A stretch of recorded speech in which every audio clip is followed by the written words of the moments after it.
Hi, good morning, students. Good morning, sir. Able to see my screen?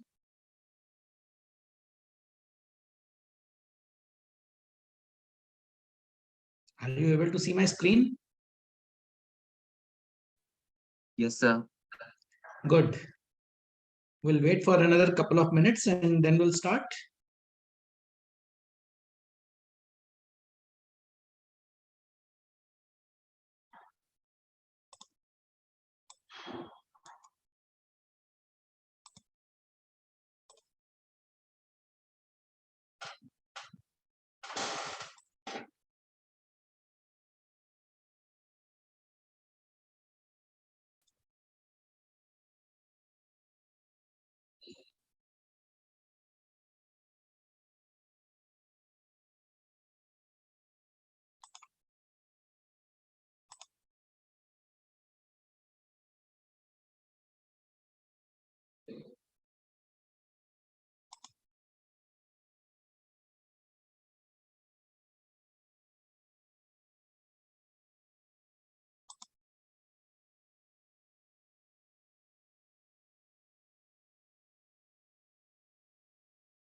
Good morning, students. Morning, sir. Good. Able to see my screen? Yes, sir. Good. So let us start. Good morning. Today we are going to talk about cyber security. This is one of the topics which will be of very, very critical interest for all the people, irrespective of their educational background. When I talk about educational background, because this is the topic which is of importance to all the stakeholders of this global business environment. When we talk about the global business environment, it also includes our social life, our economic life, and our business life. So that is how the things will work out. Today morning, I was just reading out Dainik Bhaskar. So this is today's news. I would request everybody to just have a glance on the news. I've just taken the pic of the same and put it in my PPT. First slide today.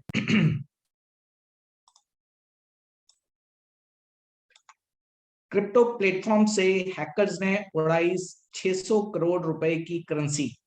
यह 2022 की सबसे बड़ी hacking. That is what we are going to talk about today. Very, very interesting topic.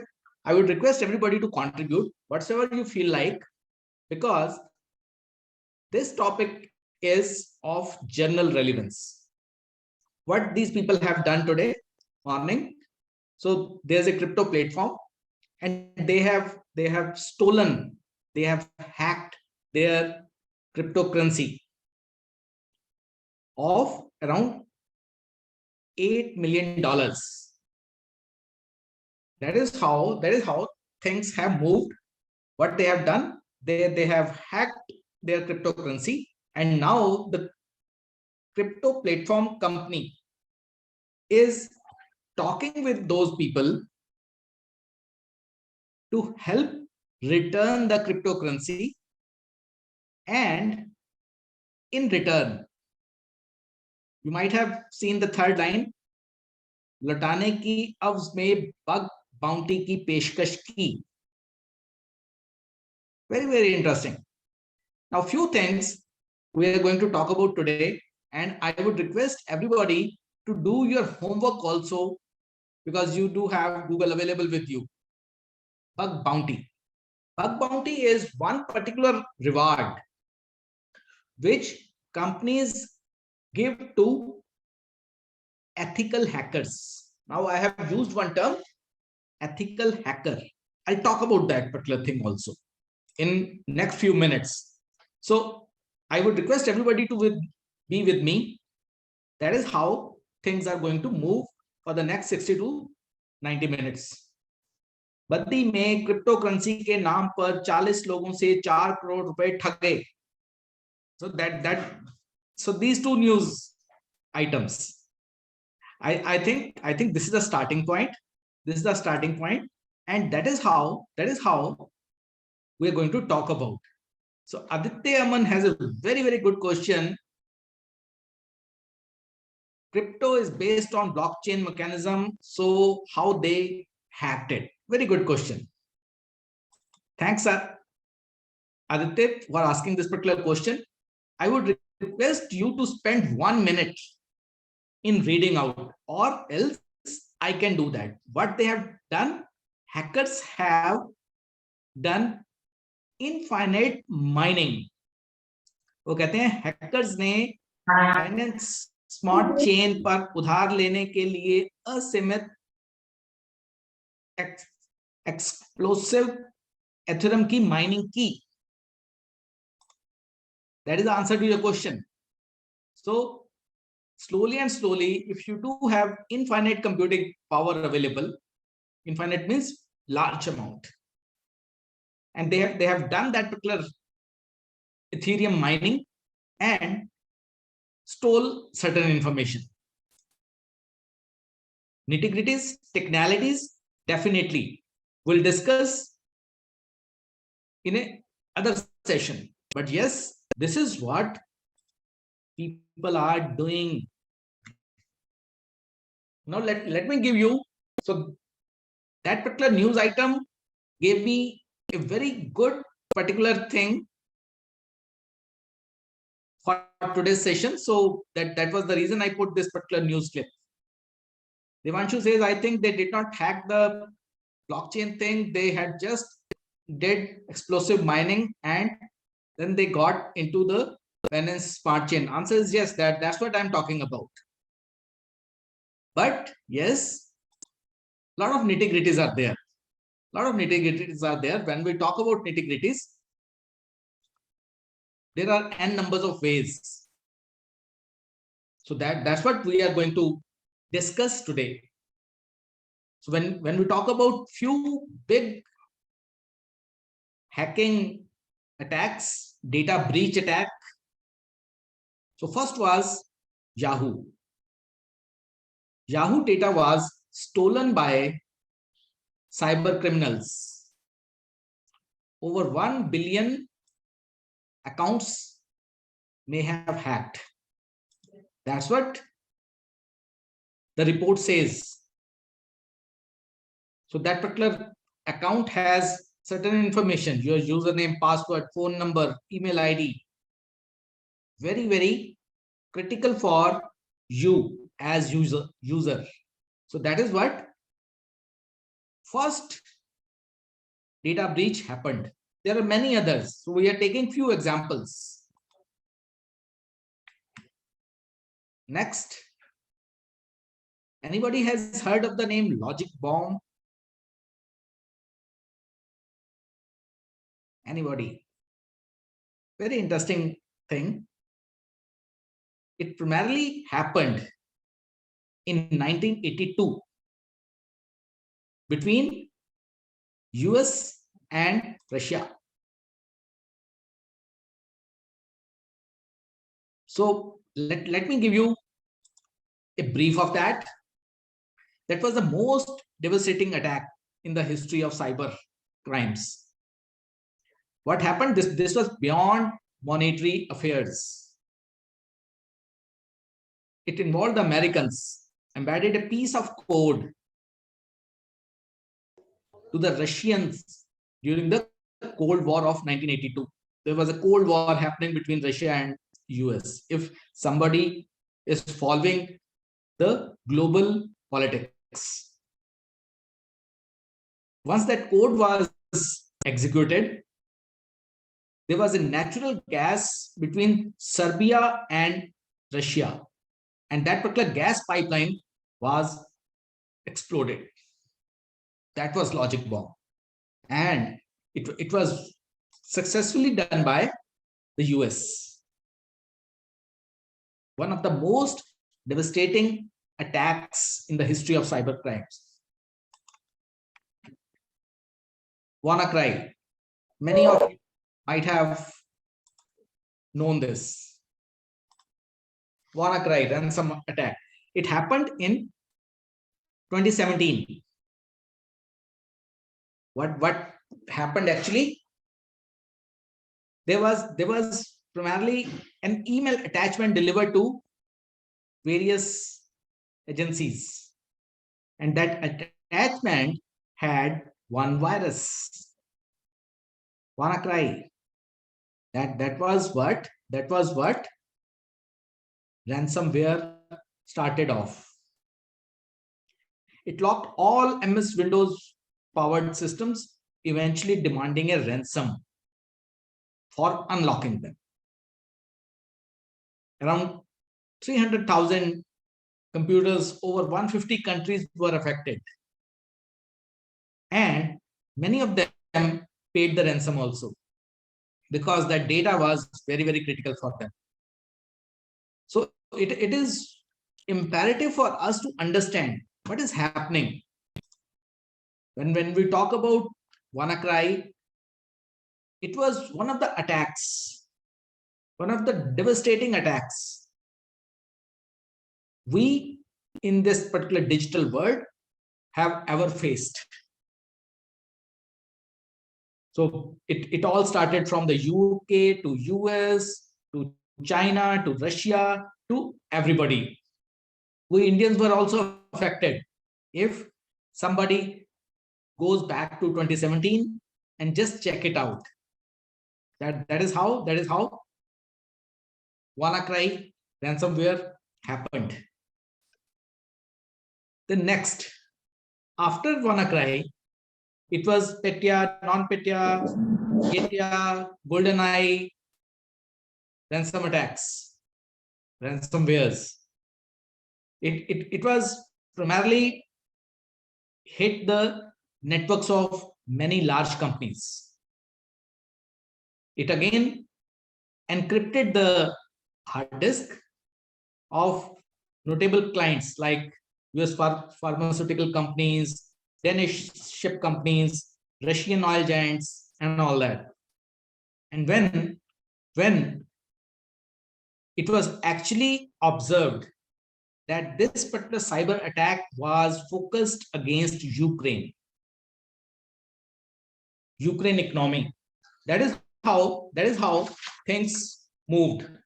And when these things came into picture, it was primarily facilitated on a large scale, and in exchange a lot of money was there. It is why I am discussing those things, because I'm trying to make a base out of it, that what is happening around you.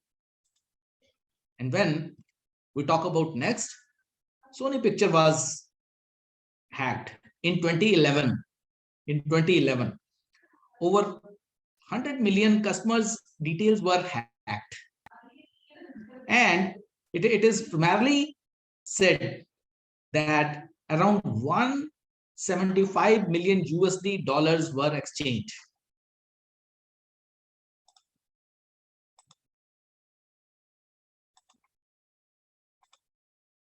In that particular scenario, what happens? What happens that when somebody is hacking your system, your data, it has certain motives. What are those motives? We are going to talk about. Next attack, which happened, Epsilon. Epsilon was one of the largest email marketing service provider, handling around 40 billion email IDs, handling around 2,200 global brands. What happened? Because when customers are there, a lot of data, a lot of bank details, a lot of retail details are there. And it costed Epsilon around $4 billion at that moment of time. It was again focused, it was again targeted towards unpatched Microsoft Exchange servers. Microsoft Exchange servers, if you do have some knowledge of Microsoft technologies, it talks about the email servers, Exchange servers. When a lot of emails happen, so either it is Microsoft technologies or open source technologies, a lot of other service providers are there.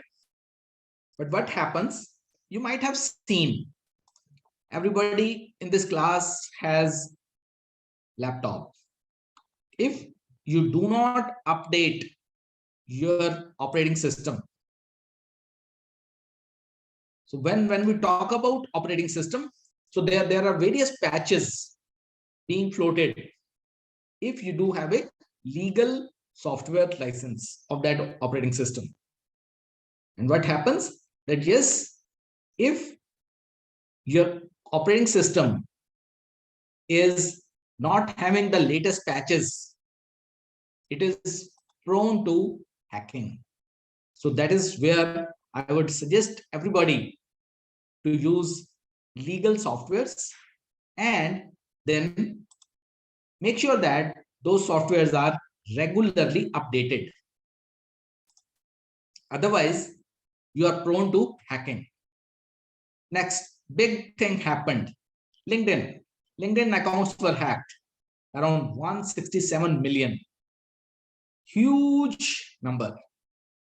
Just imagine you have put your complete professional summary in your LinkedIn ID, LinkedIn profile, and somebody has an access. How beautiful it will be for that person and how bad it will be for you. Because those things are very, very critical for individuals. And in that particular scenario, when LinkedIn was hacked, 167 million accounts were hacked. LinkedIn paid around huge undisclosed amount to the hackers because that particular detail was on sale in dark web. Some of you might have be aware of dark web, but yes, slowly and slowly, we are going to understand how things move in this world. Very, very critical for us. The next, in 2015, JP Morgan, one of the largest banks in this world, was hacked. Around 76 million household accounts were hacked. 7 million small business accounts were hacked. That is how those things are very, very critical to notice, very, very critical to understand, so that we do not fall prey to that. So that is where it is important for us to understand those things. So these are some top 10 cyber attacks. You may find it on Google. I would request everybody to just go through those things when you do have some time available. So these are few attacks. You are right, Sahil. There are many others. There are many others on a daily basis. On a daily basis, something or the other is happening. If you are not protected, you're gone. You're gone. Simply you are gone. In that particular scenario, when you talk about privacy and confidentiality, there's nothing like that, because you as a digital citizen are exposed to outer world altogether. So this is one statement hackers generally make, because it is very, very important to understand that privacy is a myth. It is nothing like privacy altogether in this digital world. You are typing a password of your Facebook, somebody is reading that. Somebody already knows that. So we need to be careful enough to protect ourselves. That is where it is very, very important for us to understand. Okay, so we have discussed a lot of examples, use cases happened in recent past, in the past, and all that. In that particular scenario, what happens that when we are talking about those hacking scenarios, it is imperative for us to understand why hackers do that. I would request you to spend 1 minute on this particular slide. Just browse through. Although figures are very small, font size is less, but I will help you out in reading those things. So when I talk about motivation behind cyber attacks, 41% of attacks are because of ransom. Somebody needs money from you. 27% of attacks are insider threats. Means, let us say we are a group of 100 people sitting in this particular class. Somebody breaches and take the information out of that. So that is insider. When we talk about insider, it is very, very difficult for any organization to gauge whether they are at risk of insider attack. So that is where this particular block is very, very important. 26% attacks are primarily political, like somebody or the other would like to nail you down as far as your political things are concerned. 26% of organizations make sure that their competition is not going exponentially high. They would like to nail you down. How to nail you down? Just to make a cyber attack against you. We'll talk about certain examples. And then 24% is cyber wars. Cyber wars are generally between countries, between groups, and between various entities at the global level. 20% of cyber attacks are because you have a given angry user who would like to teach you one lesson. That okay, chalo batata hu ab fir aapko. That is the way people behave. It is primarily just like taking revenge. And 11% motive is unknown. So when we talk about who are the people behind those data breaches, just on the right hand side top of your screen, outsiders, organized criminals, internal actors, officiating actors, multiple parties or partners. So that is how things are distributed. Now, on the bottom of your screen, there's a grid given. So 3 colors are there, primarily 3 colors. First is white, then it is black, then it is red. When it is white color dot, it is primarily related to financial things. When it is black color dot, it is primarily somebody is doing for the fun or exchange or any grudge against you. And when it is red, it is primarily attack. Somebody wants to destroy you. That is where the bottom grid is all about. So whether it is food services or educational services or financial services or healthcare services or information breach or manufacturing domain, public administration or retail. And if you move vertically, so either it is denial of service, privilege misuse, or lost and stolen assets, point of sale attack, miscellaneous attacks, or web app attack, and so on. So now it is a good background we have set. It is a good context we have set to understand what is cybersecurity. So that is where we would like to understand. We would like to understand.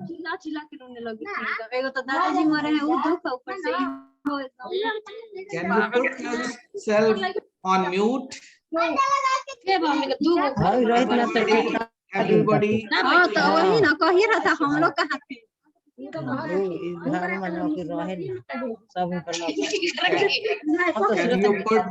you put yourself on mute, please?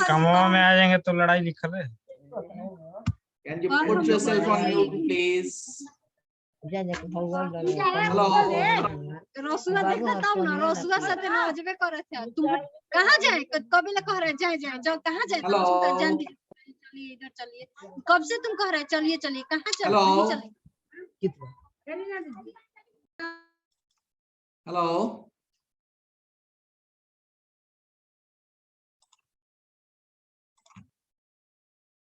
Thank you. Okay. No worries, I have muted all. So when we talk about complexity, what things I must take care which are around me? I need to be very careful about my emails. I need to be very careful about mobile devices. I need to be careful about my websites. I need to be very careful about my e-commerce sites. Online banking, I need to be careful. One concept which is of very, very cumbersome periphery is BYOD. BYOD is bring your own device. Like university is asking you to bring your own laptop. Companies are asking you to bring your own laptop and connect to their network. That is how BYOD policy is very, very critical nowadays because companies are not giving you assets. They are asking you to bring assets. So one major loose end of the whole security chain is BYOD. Because company's network is secured, but you are not secured. Your operating system is not having the latest patches. So you are prone like this. Then comes network management and backup and remote access. So these are few things which are bringing complexity around me. And I need to take care of those things. That is what the agenda of today's discussion is. That's what we are going to talk about. What is cybersecurity? Why cybersecurity is important? Where cybersecurity finds a place in this world and how to implement it. So that is how we are going to move about. And let us start our discussion. So that was the context I wanted to set before we talk about those things, because this particular topic is spread across all the domains. You name a technology, the underneath concept is that domain security, whether it is artificial intelligence, whether it is machine learning, whether it is big data analytics, whether it is cloud, whether it is IoT, anything you name it, and we have a security layer for that particular domain. So that is what the whole definition of cybersecurity is all about. Cybersecurity is a practical method of defending anything digital around you, from hacking attacks and from other various attacks. So it is a practical method of defending your computer systems, your servers, your mobile devices, your electronic systems, your networks, your data from hacking. So this is a very simple definition of cybersecurity. When we talk about that particular defending, that particular carefulness, I do have 3 layered cybersecurity objectives. When we talk about 3 layers, it is CIA. Generally, whomsoever is working on cybersecurity works extensively on CIA. CIA stands for confidentiality, integrity, and availability. Let us talk about those things one by one. When we talk about confidentiality, let me take one example. I do have confidential information with me. What can be that confidential information? My username, password, through which I log into my Gmail ID, my credit card details that are confidential to me. And if somebody access that particular information, who is not authorized to do that, that is a breach. That is confidentiality breach. That is where criminals steal that information. It may be my username password, it may be my credit card details, or anything pertaining to my access. And if I want to protect that particular thing from the unauthorized usage, unauthorized access, unauthorized disclosure, that is where confidentiality clause is very important when it comes to cyber security. So that is the first layer, first block. When we talk about second block, it is integrity. Integrity is, let us say, I'm giving you one PPT of cybersecurity. Let us take one example. And in between, somebody modifies that PPT. So the PPT you will get will not be authenticated, which I shared with you. Somebody modified it. And that modification was unauthorized. Means my PPT was compromised when it comes to data integrity. That is what integrity is all about, protecting information from unauthorized modification. These are very simple words, but very, very critical to understand, because when we understand those words, it is very easy for us to make sure that we are working on a defined framework of cybersecurity. Examples, let us say payrolls. Every month, companies prepare their payrolls. If some unauthorized person changes that payroll, let us say you are getting 25,000 rupees per month and somebody adds 10 at the end, how beautiful it will be for you. That is what unauthorized modification means. Data is compromised on integrity part. There are many instances when it happens. Let me give you one example. It happens that, okay, one person is asked to leave the organization, and he is the person who has critical access to the organization's information or data. And let us say today is his last day and he's leaving the organization, and your HR department forgot to revoke the rights given to him on various servers. That is where integrity issues come. So as soon as he is out of the system and he has unauthorized access to various data points of your organization, he will just go change whatsoever he wants to do. That is what integrity compromisation is all about. Third block, availability. Let us say our session is scheduled at 11 o'clock and you are not able to access Zoom link. Link is there, but you are not able to do that. That is what availability issue is all about. You are not able to access whatsoever you want to do that. So in that particular scenario,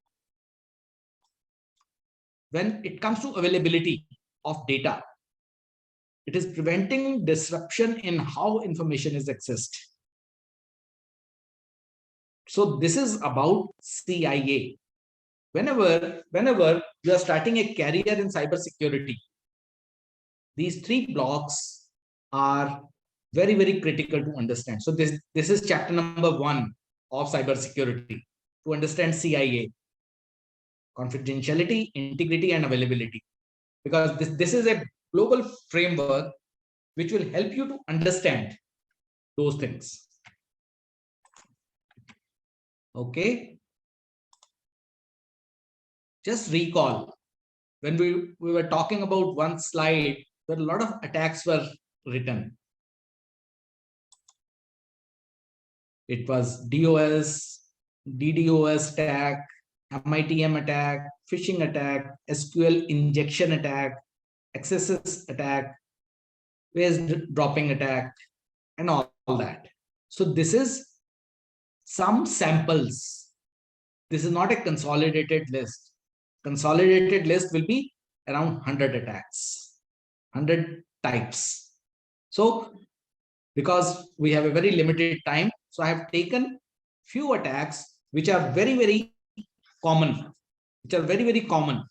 when we talk about common attacks. So first is DOS, MITM, phishing, SQL injection, XSS, was dropping attack. So let us talk about those 6 attacks one by one. And you talk about DOS attack. DOS attack is denial of service. Denial of service. Some years back, if you talk about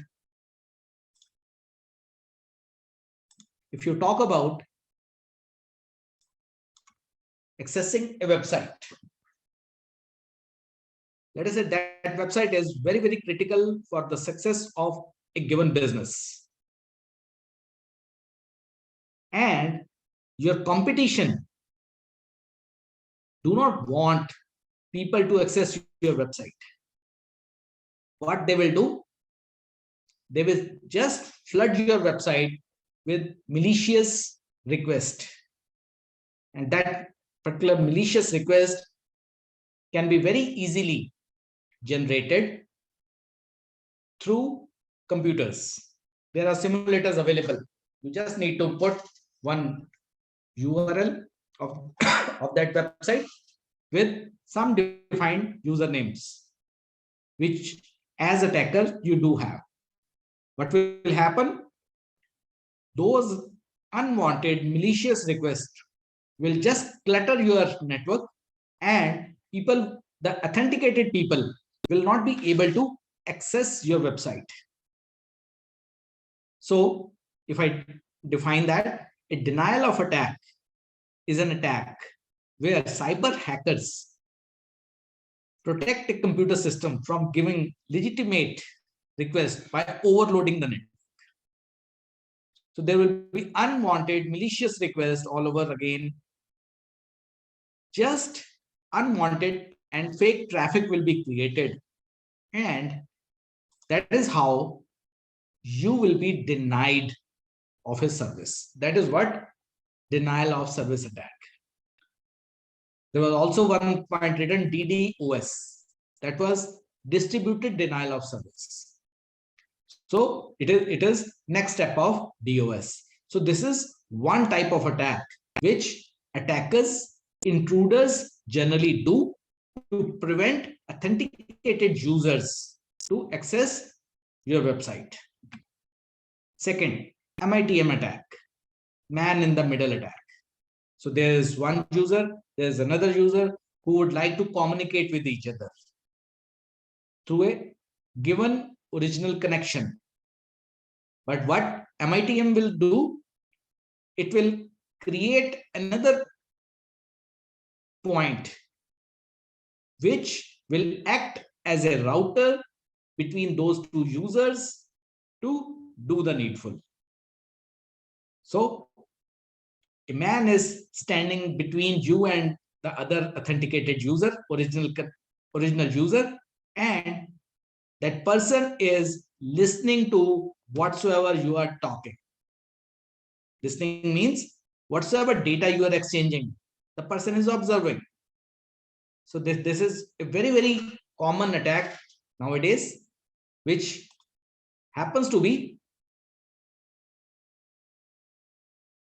very, very common. So Sahil asked one question: do you think if MITM is there between WhatsApp calls, or it is fully encrypted as they say? Generally, Sahil, to answer your question on a formal note, WhatsApp says that our messages are end-to-end encrypted. This is what they claim.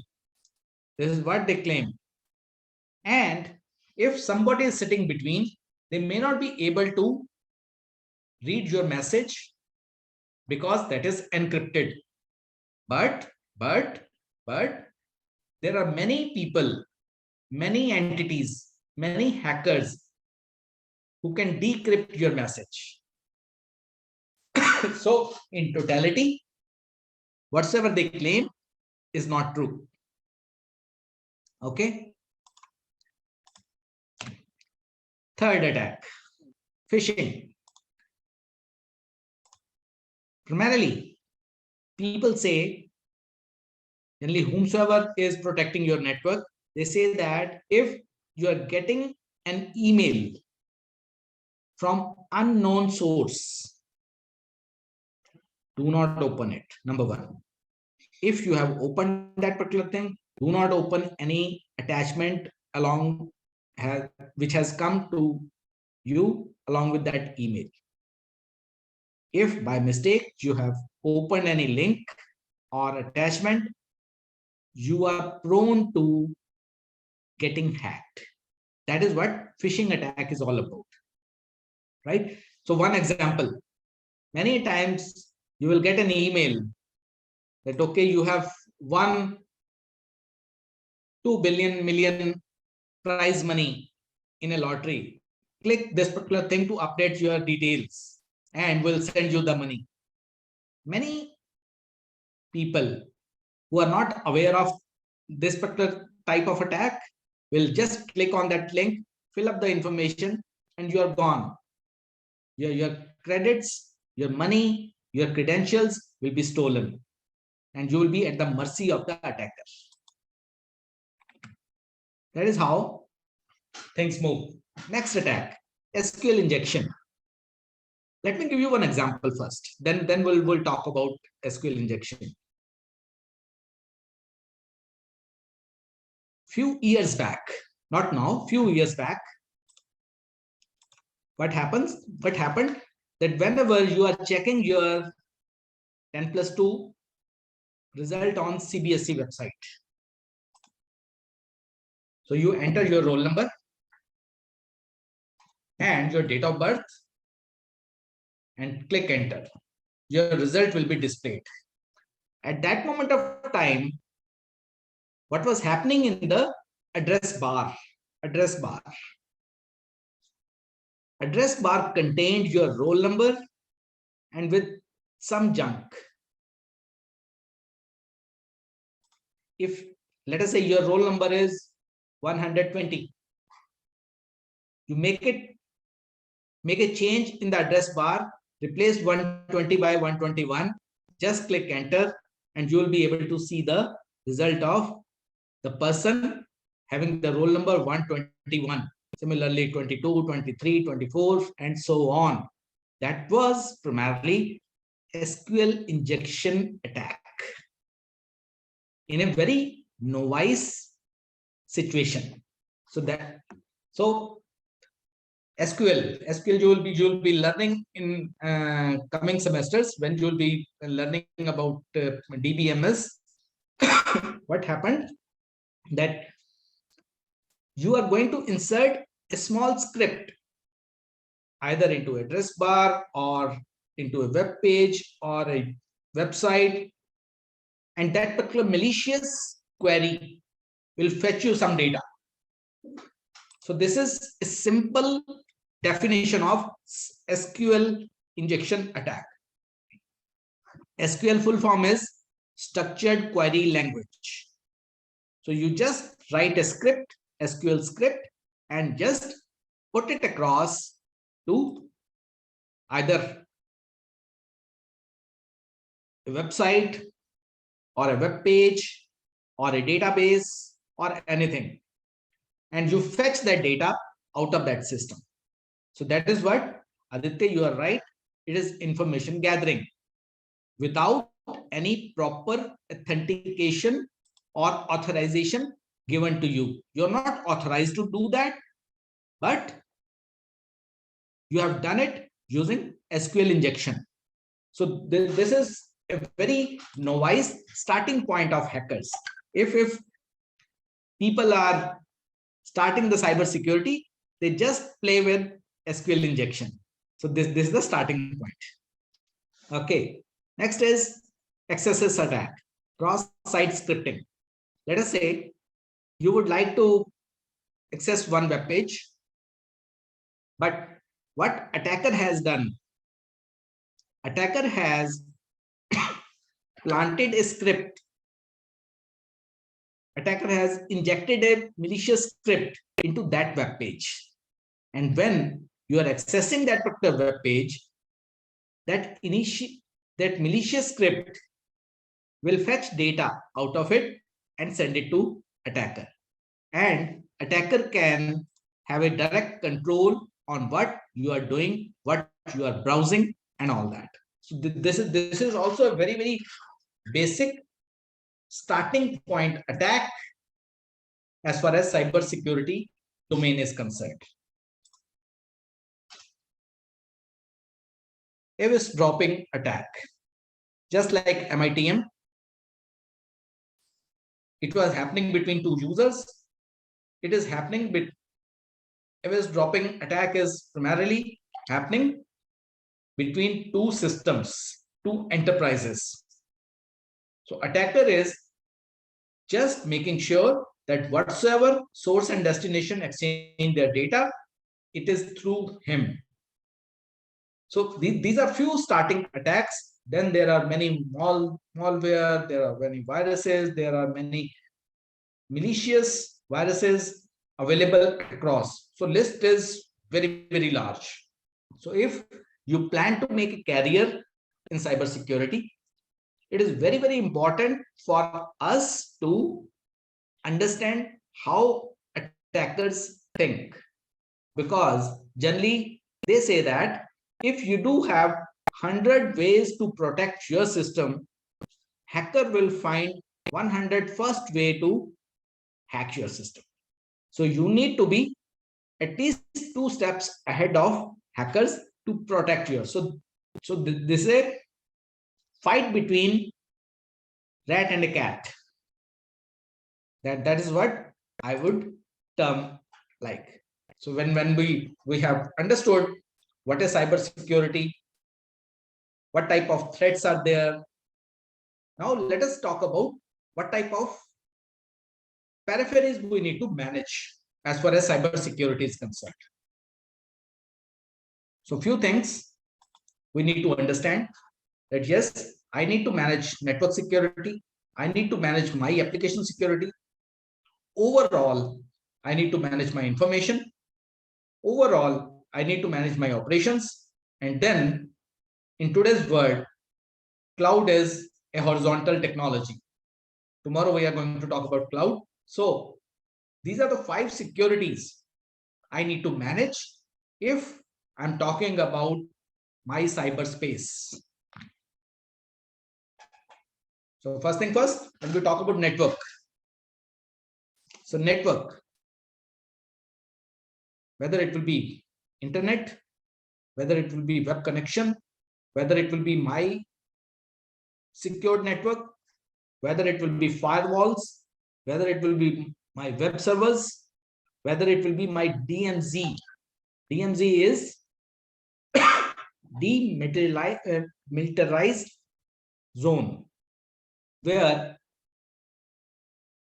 people cannot access the information without any proper access. And then there are VPNs also. Lot of your elder brothers and sisters must be working in IT companies. And for the last 18 to 24 months, everything is online, work from home. And you might have observed they must be accessing the network of their companies. How? Through VPN, virtual private network. That is what is very critical. So they do have one hardware device available which will generate a code. That code will be fed into the network username and password window, and then you will be given an access. And every 15 minutes or half an hour, you need to regenerate that particular code so that companies understand that yes, you are the authenticated person who are accessing their network. So very, very critical and one of the most crucial layer of cybersecurity. Then application definitely is. When we talk about application, so a lot of web applications are there. You might have seen a lot of applications are on my mobile phone. When we talk about my mobile phone, a lot of applications, let us say 100 mobile apps are there. Have you ever observed that either you can download a given app through Google Play Store or Apple Store? Because these are the authenticated sources which ensure that if they are allowing you to download any application, it will be secure, it will be assured, it will be verified, it will cover all the risks required for your application, and it is designed and tested and deployed following a given policy. So that is how if some of you might have tried hosting a mobile app on a Play Store, you might be aware of the importance of this slide. Very, very critical. So when we talk about information security, it is primarily anything and everything around you. If you are handling digital data, it is primarily information, whether it is website data, whether it is official data, whether it's purchase data, social data, smart TV data, third-party data, my mobile data, etc., etc., etc. So that is how this is one particular superset of all the security levels. When you talk about operational security, definitely yes. So whenever you are exchanging data, whenever you are exchanging information, that information will have a start point, will have an end point. In between, you need to manage that particular thing. So operationally, you need to identify the critical information. What are the threats for that particular information to be flown from one point to other? Have you discovered the vulnerabilities? Have you assessed the risks? And have you developed the countermeasures? So that is how operational security is all about. Cloud security. Everything nowadays is on cloud. Tomorrow, we'll have a good discussion session planned where we are going to talk about cloud computing. But yes, today, let us give a very brief outlook of cloud security, because you name your laptop, you name your mobile phone, you name your enterprise data, you name your university data, anything and everything. You name the Zoom session we are doing today. It is happening through cloud. All the data, all your recordings, all your attendance, all your quizzes will be saved, operated on cloud. That is how cloud security in today's world is very, very crucial.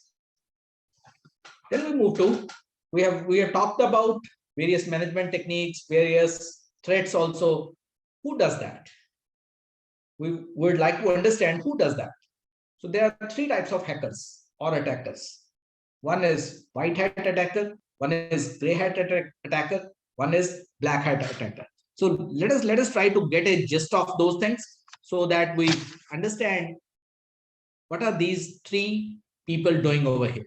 When we talk about white hat attacker, you might have seen various government agencies are having their cyber security cell. So who are the people managing that particular cell? They are white hat attacker. They are ethical hackers.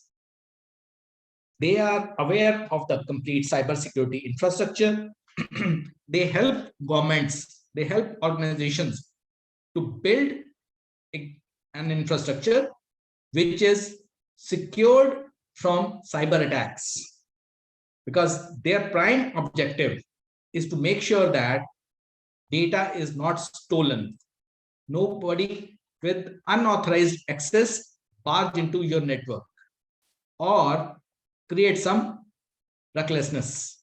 That is what white hat attacker is all about. Second, we talk about gray hat attacker. So when we talk about gray hat attacker, it is primarily a set of people who are hired by companies to test their security system. Let us say I am managing a company, I am Infosys. So what I will do, I will just make sure that my network is secured. In that particular scenario, I will try to get some gray hat attackers and ask them to check out whether there is any vulnerability in my system, my network, my application, my operations, so that it is it is very important for me to protect myself, and I'm not having full team of white hat attackers. So in that particular scenario, what I will do, I will hire gray hat attackers. So Sahil has a question: how can we really know if white and ethical are not black? There is no system or body that can analyze. Absolutely right, Sahil. You are bang on target. So that is what it is all about. So let me complete the definition first, and then I'll answer your question. Black hat attackers. They are unethical people. They are performing all the nuisance. They are just stealing your information, whether it is bank accounts, whether it is email username passwords, whether it is credit card details or any financial details. They are just creating recklessness on your social media. They are black hat attackers. So when we talk about a difference between white hat, gray hat, and black hat attackers, there's a very thin line between them. They are not physically separated. Person is single. Let us say a person is a black hat attacker. For last 2 years, he is doing unethical things altogether. All of a sudden, his country needs his services to make sure that their database is secured as far as other companies' attacks are concerned, other countries' attacks are concerned. So that black hat attacker can be converted into gray hat attacker, can be converted into white hat attacker, and vice versa. Attackers are attackers. So this is the answer to your question, Sahil, that yes, there's a very thin line between. So when you talk about those 3 types, so people can hop from one basket to the other very easily. But yes, that is how the things move. So these are the 3 types of cyber attacks. So either it is cyber crime, cyber attack, or cyber terrorism. As self-explanatory, if somebody has cloned my credit card for financial gain, one of case, single attacker, so that is a cyber crime. But when my all deeds are motivated politically or with a clear intention to destroy somebody as a group, that is cyber attack. And when it comes to terrorism, cyber terrorism, it is primarily to cause panic or fear from a particular group or anonymous users. So Manvi says, white hat attacker, can you explain again? Sure. So when we talk about white hat attacker, they are good hackers. Like we are a class of 100 people and we are learning the concepts of cybersecurity. In that particular scenario, we decide that yes, we all 100 are going to support government of Himachal Pradesh as far as their cyber security zones are concerned, cyber security requirements are concerned. That is where we 100 people are going to contribute towards a good cause. We are genuine people, we know the technology, and then what we are going to do, we are going to make sure that the governments are protected, companies are protected, my people are protected. That is what white hat attacker is all about. Right, Manvi? Okay. So this is what we have done. So now, very interesting topic altogether.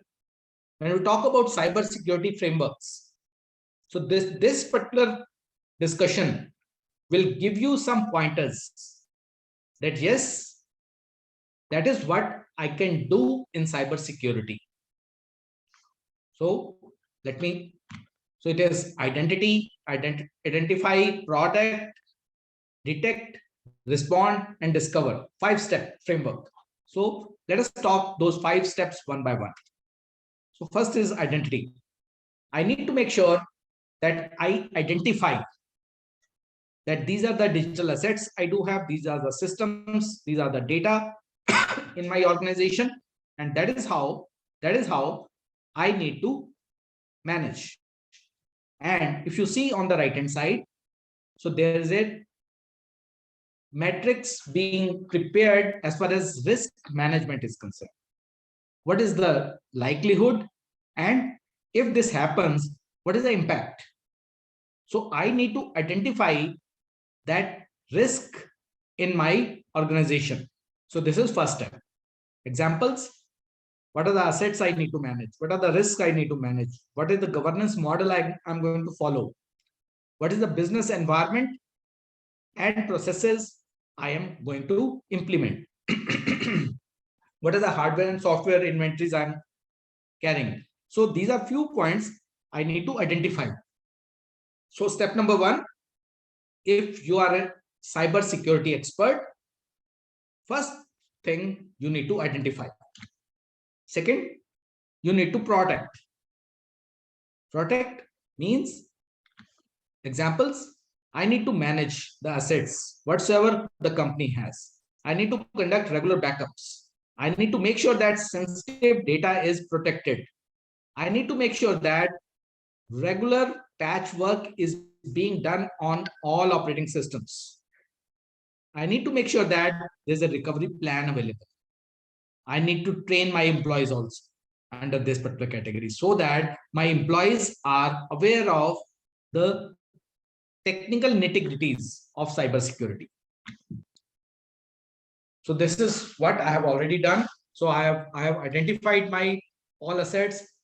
I have protected them. Then there's a possibility that somebody is still hacking into my organization. So I need to detect that. So third step is detection. Detection means you need to identify the occurrence of cybersecurity event. Somebody who is unauthorized, who is illegal, marching into my network, I need to detect. Examples, I need to find the anomalies. I need to continuously monitor it. What my antivirus does, antivirus tells me that there's a malicious file entered into my laptop, please remove it. So that is what the job of antivirus is all about. So this is step number 3. Step number 4, when I have detected what is going wrong, then I need to respond. I need to take corrective action in that particular regard. Example, I need to make sure that I am having a good plan how to respond, whether it is internal or external stakeholder, whether I do have a response plan available with me, whether there is a communication happening. So that is how things will move. And when I have responded, then I need to make sure that if there is any loss, I need to recover back. If there is any data loss, I need to recover back. So examples, I need to make sure that My reputation is not at stake. Let us say I am into business and I do have 1 million customers. And if there's a news in the market that yes, my data has been hacked, my network has been hacked, what will happen to those 1 million customers? They will go for a toss as far as trust levels are concerned. So I need to make sure that internal and external stakeholders are communicated properly. So this is the landscape of cybersecurity framework. This is the most important slide of this session, so that if you're planning to make your career in cybersecurity, you need to work on these blocks.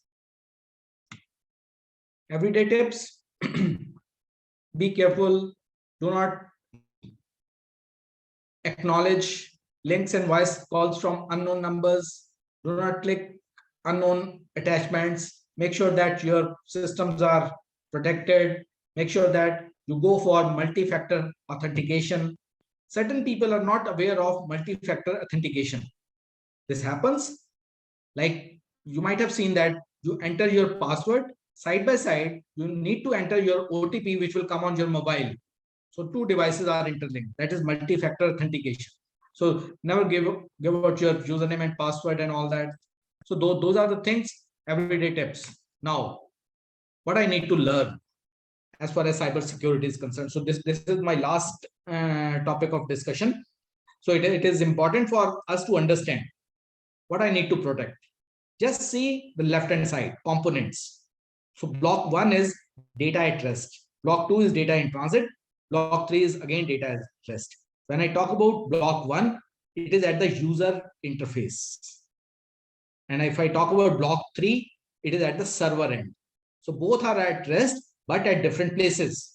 And data in transit is primarily moving in the network. So that is where I need to start. So when I need to make sure that I need to manage data flow is very, very important for me. So I need to go for 3 verticals. One is concepts, other is processes, third is technology. That is how all cybersecurity concepts will come into that particular aspect. How?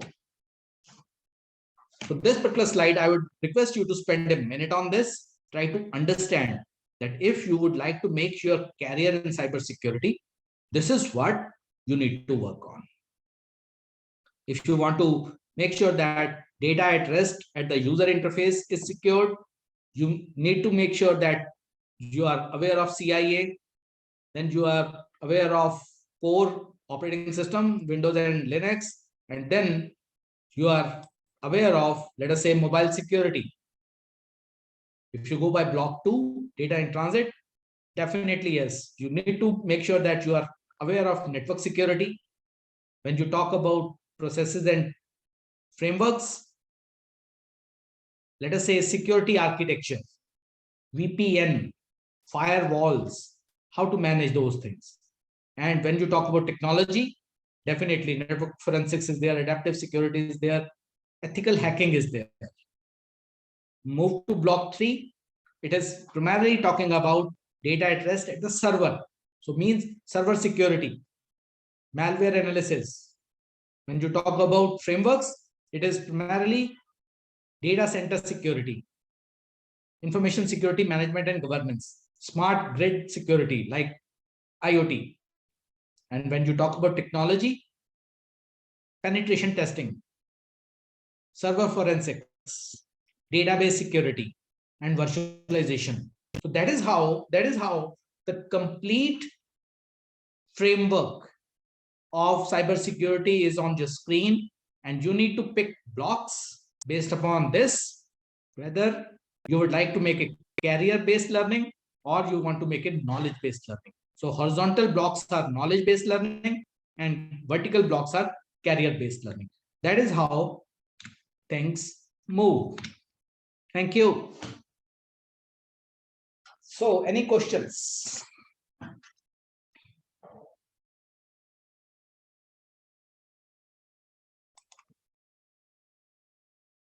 I hope it was an absorbing session altogether and you have understood cybersecurity from a very, very broad perspective. So this was a starting point altogether.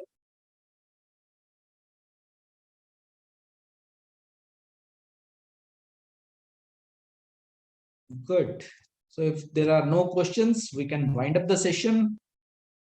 Okay, one question is there from Sahil. What VPN and things should we use when browsing? So this is a typical technical question, Sahil.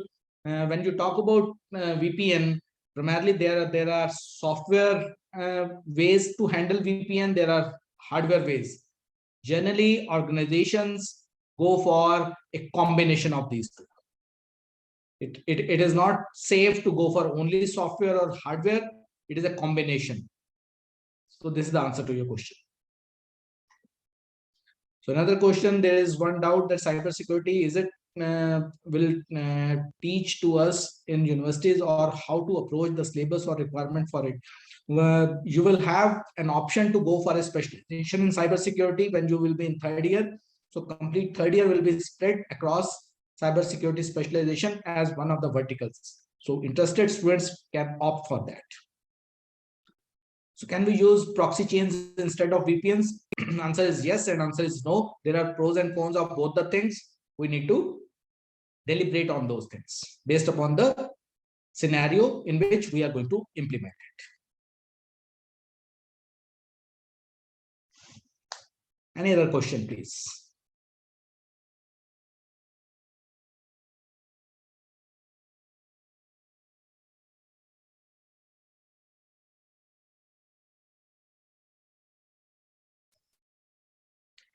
Okay, so why dark is illegal and still many non-professionals use it? No comments, because this is not a platform to discuss dark web. Sahil will discuss it offline.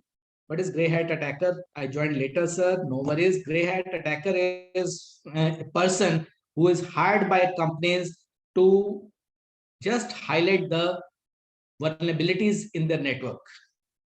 So if, let us say, I am a gray hat attacker, Infosys hires me, okay, come Manoj Manuja, check my network, is if there is any anomaly, is there any loopholes. I'll just check their network with their knowledge that yes, that is what I'm doing, and they will be paid for it.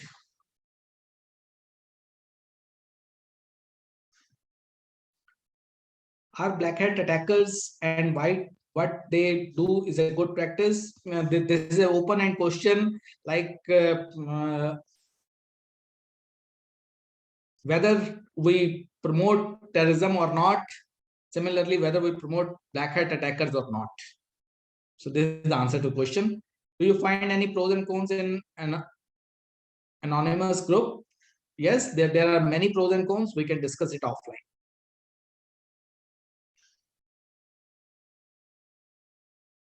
Because when we talk about cybersecurity, there are a lot of things we may not be able to discuss in a general open platform. And we are a group which is learning new technologies. And that is how our first step will be to be white hat attackers, which are authenticated, which are legal, and contributing towards the society.